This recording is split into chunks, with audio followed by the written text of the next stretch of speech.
राज्याच्या कानाकोपऱ्यात गद्दारांविरोधात संताप असल्याचं देखील ठाकरे यांनी बोलून दाखवलंय।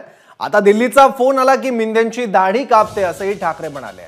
बोईसरच्या सभेत उद्धव ठाकरे यांनी हल्लाबोल केलाय।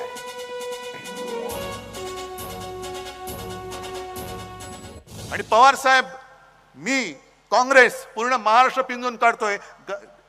राज्याच्या कानाकोपऱ्यात गद्दारांविरुद्ध एक चीड निर्माण झालेली आहे आणि बाळासाहेबांचे विचार कोण ऐकतंय? हे मिंदे जे काय कुंतात माईक वरती, हे बाळासाहेबांचे विचार नाही। अरे शिवसेनेचा दरारा काय आहे? एक फोन बाळासाहेबांचा गेल्यानंतर दिल्लीतले लोक कापायचे चळा।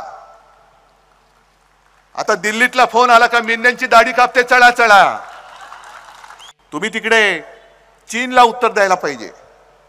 जो चीन अरुणाचल मध्ये घुसतोय, लेह लडाख मध्ये घुसतोय, इकडे त्या तिकडे शेपट्या घालतात।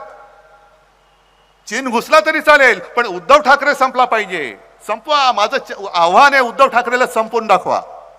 तुम्हाला आम्ही निवडून दिलं होतं ते चीन, पाकिस्तान वगैरे जे देशाचे शत्रू आहेत त्यांना संपवण्यासाठी दिलं होतं, पण देशाचे शत्रू मोकाट आहेत। पण इकडे फणा काढून बसता आणि तिकडे शेपट्या घालून फिरता।